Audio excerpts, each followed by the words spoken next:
최근 한동안요, 우리 집 뒷마당은 이른 아침부터 꽥꽥 소리로 시끄러웠습니다. 이게 무슨 소리인가 하고 봤더니요, 그 새끼 매그파이 2마리가 우는 소리였습니다.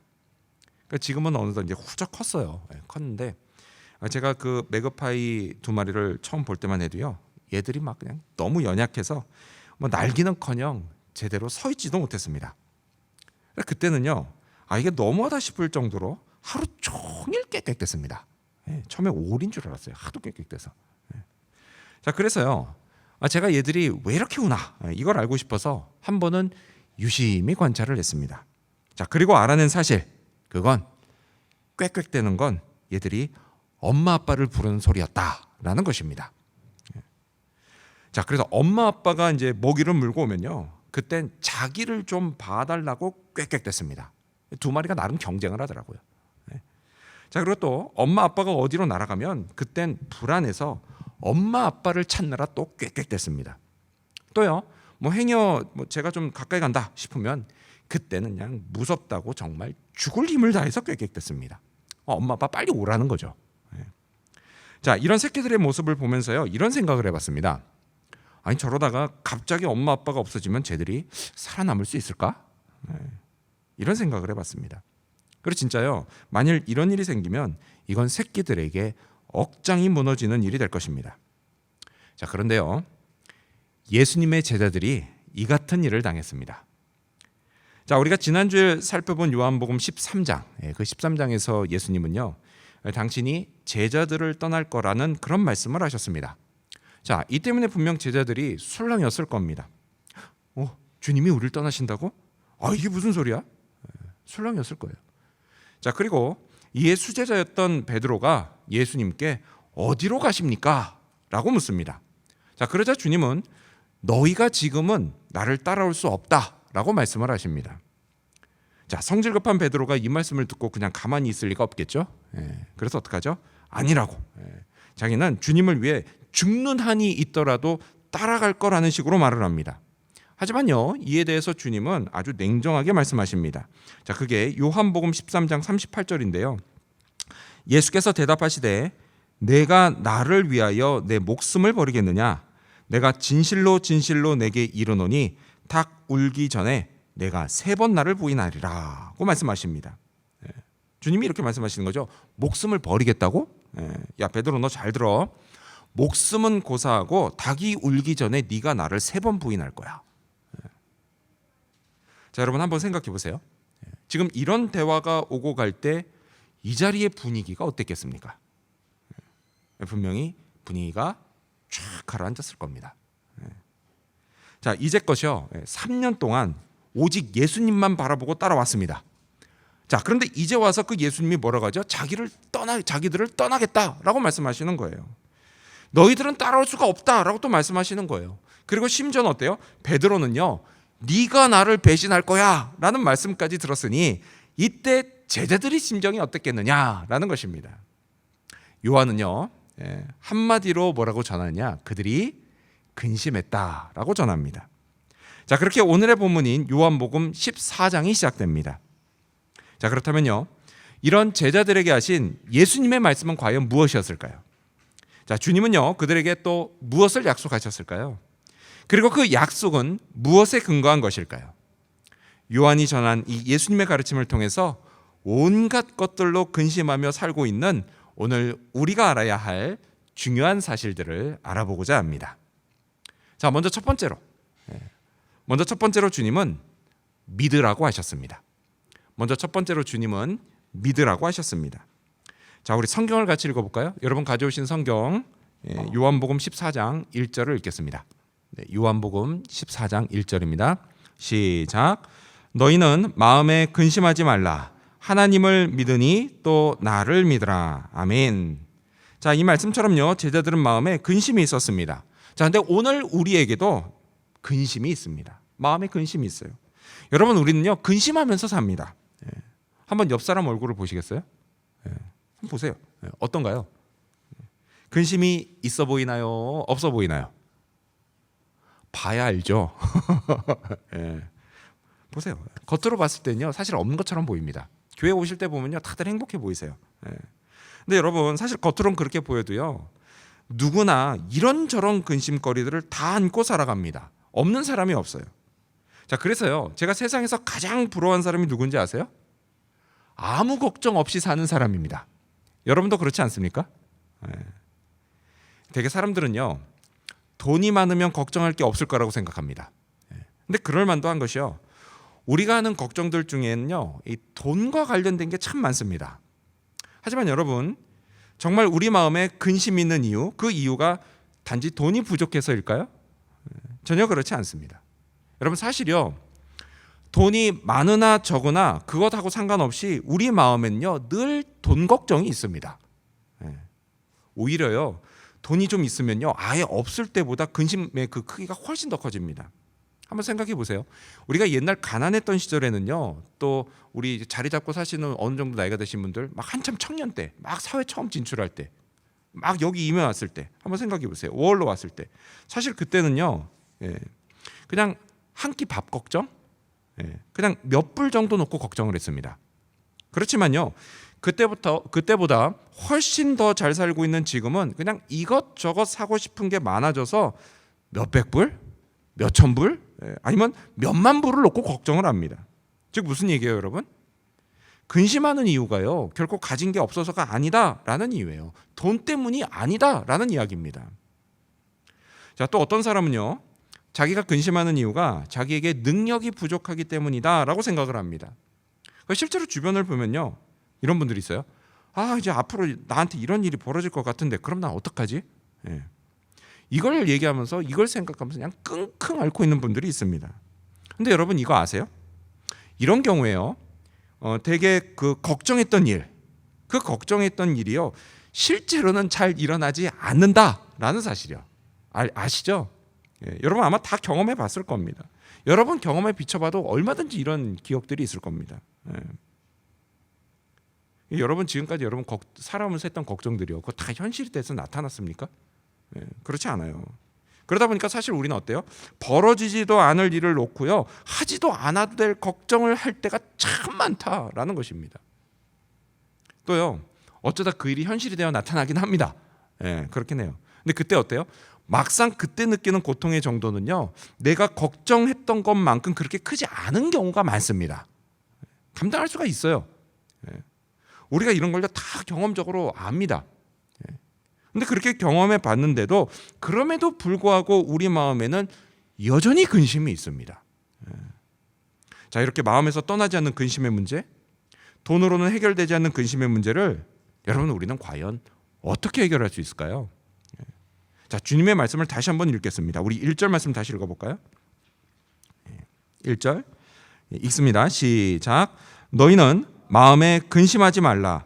하나님을 믿으니 또 나를 믿으라. 아멘. 그렇습니다, 여러분. 방법은 믿음입니다. 믿음이에요. 여러분, 우리는요, 근심을 이 믿음으로 이겨낼 수가 있습니다. 주님은요, 너희가 하나님을 믿으니 또 나를 믿으라 라고 말씀하십니다. 여러분, 이거는요, 하나님과 예수님을 별개로 믿으라 이런 뜻이 아니고 뭐냐, 원래 성부와 성자가 한 분이시잖아요. 그렇죠? 그렇기 때문에 지금 주님이 하시는 말씀은, 그렇다면 두 분을 다 믿을 만큼 아주 굳게 믿어라 라고 말씀하시는 겁니다. 그렇습니다, 여러분. 우리 마음속의 근심의 문제, 여러분 이거 해결하기 위해서는요, 우리가 하나님을 굳게 믿어야 합니다. 굳게 믿어야 돼요. 아주 그냥 굳은 믿음으로 하나님의 전지전능하심을 믿고 역사의 주관자 되심을 믿어야 합니다. 그리고 그 하나님이 나를 아신다는 사실도 믿어야 합니다. 그리고 아실 뿐만이 아니라 나를 사랑하시고 그리고 나를 돌보신다는 사실도 믿어야 합니다. 그래서 나를 위기에서 건져주실 뿐만이 아니라 때로는 잠깐의 고통과 근심이 있을지라도 이걸 통해서 나를 더 괜찮은 사람으로 변화시켜 가신다는 사실을 굳게 믿어야 합니다. 하지만 그럼에도 불구하고요, 여전히 하나님을 안 믿는 사람들이 있습니다. 뭐 불신자들이야 그렇다 쳐요. 하지만 여러분, 심지어요, 교회 다니는 사람들 중에도 하나님을 믿는다고 뭐 자기 근심이 해결되냐 뭐 이렇게 말하는 사람들이 있습니다. 하나님을 믿긴 해야지 이야기는 해요. 근데 그래도 뭐라 그래요? 그래도 어쨌든 돈이 있어야 될 거 아니야. 라고 말하는 사람들이 있다라는 거예요. 하지만 여러분, 그 사람은요, 말로는 내가 하나님은 믿긴 해 라고 하지만 사실 그건 하나님을 믿는 게 아닙니다. 돈을 믿는 거예요. 돈을 믿는 거예요. 여러분, 저는요, 저와 여러분 모두가 이런 돈을 믿는 우상 숭배자들이 되지 않기를 바랍니다. 여러분, 돈은요 결코 근심을 없애주지 못합니다. 아까도 말씀드렸지만 돈은요 오히려 그 근심을 키울 뿐이에요. 우리 어떻게 해야 돼요? 오직 하나님을 믿어야 합니다. 주님이 믿으라고 하셨으면 우리는 믿어야 합니다. 그게 진리입니다. 물론요, 믿는다고 해서 그 근심거리 자체가 아주 없어지는 건 아닙니다. 그런 것들은요 여전히 삶의 자리에 남아 있어서 우리가 걱정할 만한 일들을 계속해서 만들어냅니다. 그래서 우리 믿음이 흔들리게 만듭니다. 하지만 여러분, 하나님을 굳게 믿는 우리에게는요 성경이 이렇게 약속합니다. 성경 로마서 8장 37절 말씀을 보면, 그러나 이 모든 일에 우리를 사랑하시는 이로 말미암아 우리가 넉넉히 이기느니라고 말씀합니다. 약속하고 계세요. 여러분, 우리를 사랑하시는 하나님이요, 우리가 모든 걱정, 우리가 하고 있는 모든 걱정거리들을 넉넉히 이길 수 있게 해주신다는 사실, 여러분 이 사실을 굳게 확실히 믿으시기 바랍니다. 근심의 늪에서 빠져나오는 방법, 믿음이에요. 믿음입니다. 그 믿음도 어쩌다 한두 번 믿고 마는 그런 믿음이 아니라 꾸준히 계속해서 믿는 겁니다. 하나님의 사랑과 능력을 여전히 믿는 겁니다. 그러면 됩니다. 주님이 약속하셨습니다. 때로 아무리 믿어도 아무 일도 일어나지 않는 것 같이 보여도 그때도 여러분 잊지 마십시오. 하나님은 결코 우리를 잊지 않으십니다. 하나님의 시선은 여전히 우리를 향해 있습니다. 전능자의 손길이 언제나 우리 앞에 있습니다. 하나님은 가장 완벽한 때에 가장 완벽하게 역사하십니다. 이 하나님을 굳게 믿고 마음속 근심의 문제를 넉넉히 이겨내는 저와 여러분이 되시기를 축원합니다. 근심하며 사는 우리, 이런 우리에게 두 번째로 주님이 천국을 예비하셨습니다. 주님이 천국을 예비하셨습니다. 천국. 한때 한국에서는요 길거리에서 예수천국 불신지옥 이걸 외치는 사람들이 이슈가 됐던 적이 있었습니다. 뭐 좋은 의미는 아니었겠죠. 그리고 지금도요 이들을 바라보는 대중의 시선이 그냥 냉랭하기만 합니다. 자, 물질 만능주의 시대에요 너무 많은 걸 소유하고 사는 요즘 현대인들, 이런 현대인들에게 천국이 과연 매력적으로 보일까요? 별로 아닌 것 같습니다. 자, 또요 어떤 사람들은요 과학기술이 발달한 요즘 천국을 믿을 사람이 누가 있냐라고 말을 합니다. 그런 건 옛날 사람들이나 믿는 거야 라고 말을 합니다. 여러분, 이렇게요 요즘 세상은요 천국을 미신 취급합니다. 근데 여러분 생각해 보세요. 교회 밖에 있는 사람은 그럴 수 있다고 쳐요. 그럴 수 있다고 치지만 교회 안에 있는 사람들 중에도요 드물지만 아주 드물게 자기가 예수 믿는 건 천국 가기 위한 게 아니라고 말하는 사람이 있습니다. 근데 여러분 이런 말 속에는요 뭐가 있느냐? 천국을 바라보는 신앙, 천국을 소망하는 신앙, 천국에 가기를 원하는 신앙, 이런 신앙이요 이게 뭐 그리 고상하지 않은 신앙이다, 이런 생각들이 그 밑에 쫙 깔려 있습니다. 여러분, 이렇게요 현대인들, 교회 안에 있든 교회 밖에 있든 현대인들은요 천국을 별로 매력적으로 생각하지 않는 경향이 있습니다. 하지만 여러분, 사람들이 그렇게 생각한다고 해서요 천국이 매력적이지 않은 곳이 되는 건 결코 아닙니다. 여러분, 천국의 엄청난 가치, 그 가치는요 이게 옛날이나 지금이나 똑같습니다. 이 사실을 아는 사람에게 천국이요 거긴요 여전히 엄청나게 매력적인 곳입니다. 천국 어떤 곳일까요? 특히 그 물질 만능주의에 빠져서요 돈이 최고라고 치고, 그래서 천국을 하찮게 여기는 사람들에게 그들 눈에 가리워진 천국, 그 천국은 사실 어떤 곳일까요? 여러분, 돈 좋아하세요? 대답하지 마세요. 정체가 들통나니까. 여러분, 돈 좋아하는 사람 치고요 금을 싫어하는 사람은 없습니다. 그렇죠? 돈이나 금이나 이게 가치가요 둘 다 좋아합니다. 자, 그래서요 이 돈이나 이 금이나 이 금을 얻기 위해서요 사람들이 어떻게 해요? 하나님을 많이 버립니다. 천국은 안중에도 없어요. 하지만 여러분, 그들이 모르는 천국의 비밀이 있습니다. 그게 뭐냐? 성경은요, 천국이 이런 곳이라고 말씀합니다. 우리 스크린 보시면서 같이 읽어볼까요? 요한계시록 21장 18절입니다. 시작. 그 성곽은 벽옥으로 쌓였고 그 성은 정금인데 맑은 유리 같더라. 아멘. 성경이 천국이 어떤 곳인지를 묘사합니다. 근데 여러분 여기 보시면요, 벽옥이 뭔지 아세요? 솔직히 이건 되게 생소해요. 제가 찾아봤는데도 뭔지 잘 모르겠더라고요. 근데 보석이래요, 아무튼. 근데 제가 본 적은 없는 것 같아요, 이 벽옥이라고 하는 거. 근데 여러분, 벽옥은 몰라도 여러분 다 아시죠? 금은 다 압니다. 정금. 여러분, 이 정금이 뭐예요? 순금이에요, 순금. 24K 골드입니다. 24K 골드. 근데 성경이 뭐라고 하죠? 그 성, 곧 천국이 순금으로 되어 있다라고 말씀을 합니다. 여러분, 이게 무슨 얘기예요? 여러분, 천국에서는요, 금이 그저 건축자재에 불과하다라는 이야기예요. 오늘 여기로 따지면 뭐예요? 그냥 벽돌이에요, 벽돌. 근데 여러분, 예수님이 이걸 아세요. 아시죠? 자, 그러니까 금과 이 돈 때문에 안달이 난 사람, 그런 사람들이 예수님 눈에는 어떻게 보이겠습니까? 한심하게 보이는 거예요. 한심하게 보이는 거예요. 왜죠? 예수님은요, 그냥 성 전체를 주겠다고 하시는데 그 사람들은 어때요? 그냥 그저 벽돌을 붙잡고 그걸 놓지 못해서 바둥바둥 대고 있는 겁니다. 그러니 얼마나 한심하게 보이겠어요. 물론 여러분, 천국이 이래서 좋다라고 하는 건요, 특별히 물질 만능주의에 빠진 사람들 때문에 드린 말씀입니다. 근데 사실 여러분, 천국이요, 우리에게 본질적으로 좋은 이유는 따로 있습니다. 그게 뭐냐? 그게 바로요, 천국이 곧 구원을 의미한다는 것입니다.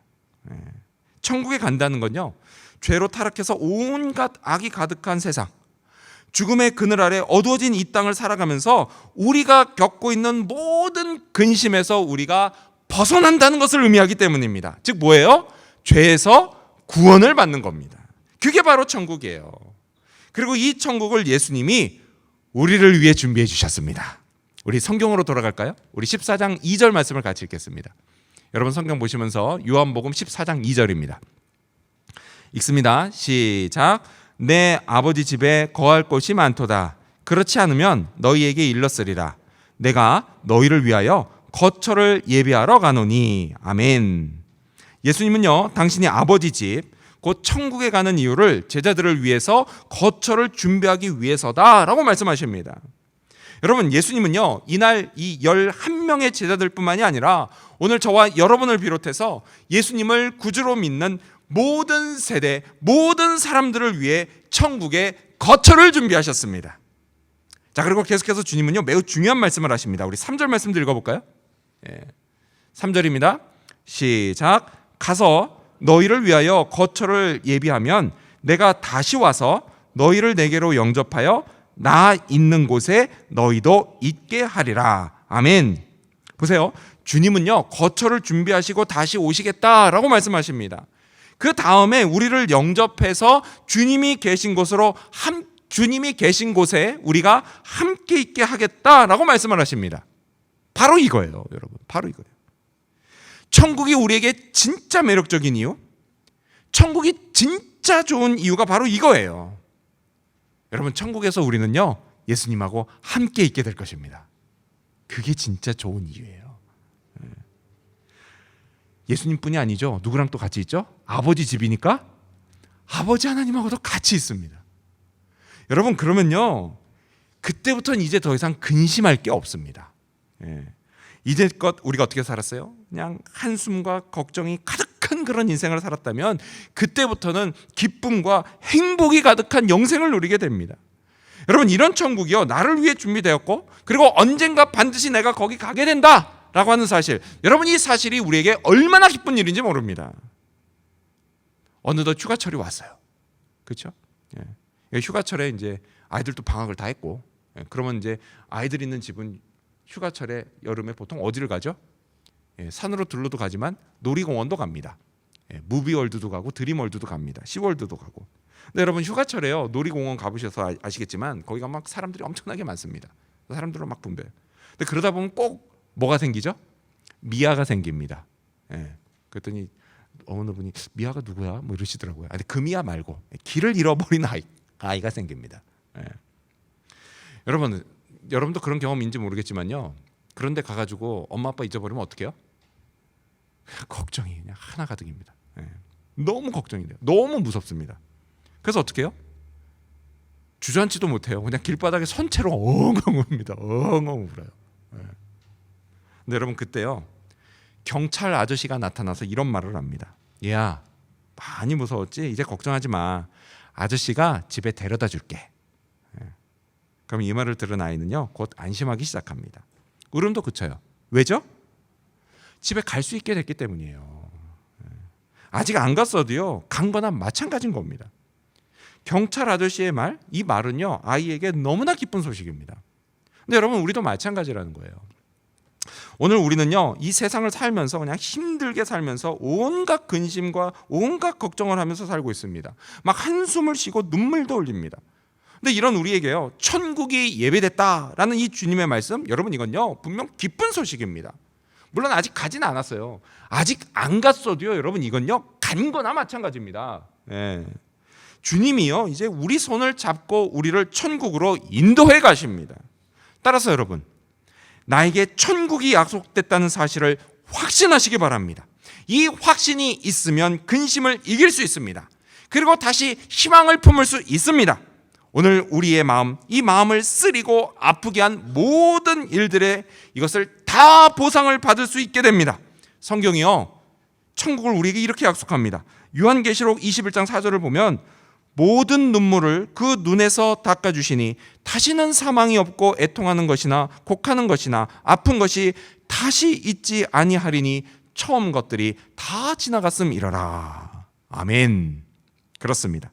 여러분, 우리는 다 보상받습니다. 하나님이 우리의 마음을 알아주십니다. 그리고 눈물을 닦아주십니다. 우리를 위로해 주시고 칭찬해 주십니다. 따뜻한 품으로 우리를 꼭 안아주십니다. 그리고 그 품에서 우리는 영원한 안식을 누리게 됩니다. 이것이요, 예수님을 구주로 믿는 저와 여러분의 미래입니다. 생각만 해도 이게 너무 좋지 않습니까? 따라서 여러분, 근심이 찾아올 때마다 잊지 마시고 천국을 떠올리시기를 바랍니다. 이렇게 우리를 위해서 주님이 천국을 예비하셨다는 사실을 확신하는 저와 여러분이 되시기를 축원합니다. 마지막 세 번째로, 천국으로 가는 길, 오직 그 길은 예수님만이 길입니다. 마지막 세 번째로, 천국으로 가는 길, 오직 예수님만이 길입니다. 자, 우리 여러분 성경 읽어보실까요? 가져오신 성경 요한복음 14장 4절과 5절 말씀을 읽겠습니다. 4절과 5절 시작. 내가 어디로 가는지 그 길을 너희가 아느니라. 도마가 이르되 주여, 주께서 어디로 가시는지 우리가 알지 못하거늘 그 길을 어찌 알겠사옵나이까. 아멘. 자, 보세요 여러분, 이 4절은 주님이 하신 말씀이에요. 자, 그런데 이 주님과 예수님과 도마의 대화가 참 흥미롭습니다. 왜냐? 주님이 4절을 보니까 너희는 내가 가는 길을 안다, 이렇게 말씀하셨어요. 그랬는데 정작 도마가 뭐라고 하죠? 모른다고. 우리가 어떻게 아냐고 이렇게 대답했기 때문입니다. 그게 참 흥미로워요. 엇박자가 났습니다. 이런 엇박자가 왜 생겼을까요? 사실요 여러분, 여기서 주님이 하시는 말씀은요, 일종의 반어법입니다. 반대로 말씀하셨어요. 의미를 전달하시기 위해 반대로 말씀하신 겁니다. 그래서 이런 거예요. 주님이 하신 말씀 4절. 너희라면 내가 가는 길 정도는 알 거야 라고 말씀하신 겁니다. 근데 그럴 만도 하지 않아요 여러분? 예수님의 제자들이 예수님 이때까지 몇 년 따라다녔죠? 공생에 3년을 따라다녔습니다. 제가 지난 주간에 라디오를 듣는데요, 예수님의 사생애라는 이야기를 하더라고요. 근데 그게 무슨 소린가 하고 들어봤더니 공생의 반대말이 사생애더라고요. 30년 앞에 그 30년 사생애라는 데서 처음 들어본다는데 아무튼 여러분, 공생의 3년이죠. 제자들이 예수님 공생이 시작할 때부터 이제 따라다니기 시작했죠. 그럼 3년을 따라다녔어요 예수님을. 근데 그냥 따라다녔나요? 여기 남아있는 이 11명 그냥 딱 붙어 따라다녔습니다. 자, 그랬던 제자들인데 하지만 그들이 그 길을 몰랐다라는 거예요. 몰랐다. 근데 여러분 어디 도마만 몰랐을까요? 아니죠. 나머지 10명도 몰랐습니다. 그냥 도만 대표예요 여기서. 근데 여러분 또 이들만 몰랐을까요? 이들만 몰라요? 아니죠. 사실 오늘날 교회를 다니는 사람들 중에도요, 길을 모르는 사람들이 의외로 많습니다. 도마처럼요, 제자들처럼 교회를 3년 다녀도 모릅니다. 10년을 다녀도 모릅니다. 예수님과 천국에 관해서 몰라요. 천국에 확신이 없습니다. 구원에 이른 길을 모릅니다. 그래서 교회는 다니지만 여전히 길을 잃고 방황하는 사람들, 헤매는 사람들이 의외로 많습니다. 자기가 그런 사람인지 아닌지 어떻게 알 수 있을까요? 만약에요, 천국 이야기를 들어도 내 안에 별 감흥이 없다? 그러면 내가 바로 그런 사람입니다. 근데 여러분 그렇다고 해서요, 내가 그런 사람인 것 같다고 생각해서 너무 좌절하지 마시기 바랍니다. 보세요. 나중에 사도가 되는 이 제자들도요, 예수님 3년 동안 따라다니고 예수님 떠나기 직전까지도 이걸 깨닫지 못했습니다. 그랬던 제자들이 훗날 성령을 받고 길을 알게 됩니다. 천국을 확신하고 여기에 목숨을 걸게 됩니다. 죽을 때까지 천국을 전파하게 됩니다. 여러분도요, 그래서 얼마든지 이 제자들처럼 될 수가 있습니다. 근데 이를 위해서는요, 그냥 가만히 있다고 되는 거 아니에요. 교회 오래 다닌다고 되는 거 아니에요. 어떻게 해야 되느냐? 나도 그 길을 알게 해달라고 성령을 구하셔야만 합니다. 그렇게 진심으로 원하고 진심으로 구하면 반드시 알게 해주십니다. 저는요, 우리 모두가 길을 알게 되기를 바랍니다. 자, 그렇다면요, 그 길은 과연 무엇일까요? 자, 도마를 보고요, 하도 답답하셨는지 예수님이 직접 말씀하십니다. 그게 뭐냐? 그 유명한 요한복음 14장 6절입니다. 우리 같이 읽어볼까요? 여러분 성경 보시면서요. 요한복음 14장 6절입니다. 읽습니다. 시작. 예수께서 이르시되 내가 곧 길이요 진리요 생명이니 나로 말미암지 않고는 아버지께로 올 자가 없느니라. 아멘. 바로 예수님이 길입니다. 천국으로 가는 길입니다. 구원을 받는 길입니다. 다른 길은 없습니다. 오직 예수님만 길입니다. 우리가 아버지 하나님께 갈 수 있는 유일한 길입니다. 믿으십니까? 아멘. 그렇습니다. 오직 예수님만 길입니다. 그래서 예수님은요, 이 길이 되시려고 잠시 후에 제자들을 떠나서 십자가로 가셨습니다. 그리고 그곳에서 성경의 예언대로 모든 인간의 죗값을 대신 치르고 죽으셨습니다. 그리고 이를 통해서 우리가 하나님께 용서받을 수 있는 길이 되셨습니다.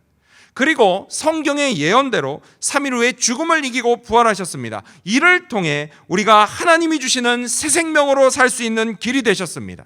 또한 부활하신 예수님은요, 하늘에 올라가셔서 앞서 약속하신 대로 천국에 우리의 거처를 예비하셨습니다. 그리고 약속하신 대로 훗날 때가 되었을 때 이 땅에 재림하셔서 그때 부활한 우리를 천국으로 데려가실 것입니다.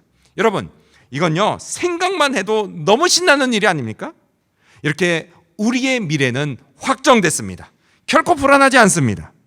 예수님은요, 내가 곧 길이요 진리요 생명이라고 말씀하십니다. 그것도요, 그냥 제자들만 듣게, 야, 내가 실은 길이요 진리요 생명이야, 이렇게 말씀하시지 않고 성경에 기록된 것처럼 아주 확실하게 말씀하셨습니다. 근데 여러분 생각해 보세요. 이제껏이요, 예수님을 제외하고 세상 그 누구도 이런 말을 확실하게 한 사람이 없습니다. 애매하게 한 이단 교주들은 있어요. 확실하게 말하신 분은 오직 예수님밖에 없습니다. 왠지 아세요? 이유가 간단해요. 다른 거 아니에요. 뭐냐? 천국에서 이 땅에 오신 분은 예수님밖에 없기 때문입니다. 그래서 예수님 밖에는 천국에 가는 길에 대해서 확실하게 말하실 분이 없는 겁니다. 오직 예수님만 천국에서 오셨어요. 여러분, 예수님은요, 원래 천국에서 성부 하나님과 함께 계시다가 이 땅에 오신 성자 하나님이십니다. 그래서 예수님만 확실하게 말씀하실 수 있는 거예요. 오직 내가 유일한 길이요 진리요 생명이라고 말입니다. 그렇습니다, 여러분. 오직 예수님만이 구원의 진리요 또 영원한 생명이십니다. 우리를 아버지의 나라 천국으로 인도하실 유일한 분이십니다. 이 사실을 믿으십니까? 아멘. 믿으셔야 합니다. 믿는 자는 구원을 받습니다. 그랬더니요, 내가 이것 때문에 기독교를 싫어한다, 이렇게 말하는 사람들이 있습니다. 기독교가 너무 배타적이라는 거예요. 구원이 왜 자기들한테만 있다 이렇게 주장하냐는 겁니다. 그게 싫다고 나는 기독교 싫다 그래요. 교회 안 간다 그래요. 안 믿는다 그래요. 하지만 여러분, 사실 이건요 예수님을 오해한 겁니다. 오해한 거예요. 여러분, 예수님은요 우리에게 너희만 구원받으라고 말씀하신 적이 없습니다. 반대로요, 세상 모든 사람이 구원에 이르도록 하라 이렇게 말씀하셨습니다. 예수님을 믿으면요 누구나 구원을 받습니다. 예수님은요 당신에게 나오는 사람을 누구나 다 받아주십니다. 결코 차별하지 않으십니다. 진심으로 예수님을 나의 구원자로 믿어요? 그렇게 믿으면 되는 겁니다. 그러면 내 죄 문제를 해결해 주시고 나를 하나님의 나라 천국으로 데려가실 나의 구원자 예수님이라고 그렇게 믿으면 되는 겁니다. 그러면 예수님이 그 사람에게도 확실하게 말씀하십니다. 나를 믿는 자여, 내가 너에게 길이요 진리요 생명이니 나로 말미암아 너도 아버지께 오게 될 것이다. 나의 사랑하는 자야. 그렇습니다. 예수님이 계십니다. 우리는 예수님만 믿으면 됩니다. 모든 근심 걱정을 예수님께 맡겨드리고 오직 예수님이 인도하시는 대로 따라가기만 하면 됩니다. 지금 잠시 길을 잃었다고요? 걱정하지 마십시오. 예수님이 손잡아 주십니다. 또 잠깐 넘어졌다고요? 염려하지 마십시오. 예수님이 다시 일으켜 주십니다. 또 능력이 부족하다고요? 그것도 근심하지 마십시오. 이제는 예수님이 우리의 능력이십니다. 구하는 자에게 성령의 능력이 임할 것입니다. 이 사실들을 믿고 천국을 향한 이 땅의 여정을 힘차게 걸어가시기 바랍니다. 그 길에서 우리 주님의 임재를 체험하시기 바랍니다. 성령이 역사하시는 밝은 내일을 맞이하시기 바랍니다. 이를 통해 하나님의 축복을 경험하게 되는 저와 여러분, 그리고 우리 지구촌교회 모든 성도님들이 되시기를 주님의 이름으로 축원합니다. 기도하겠습니다.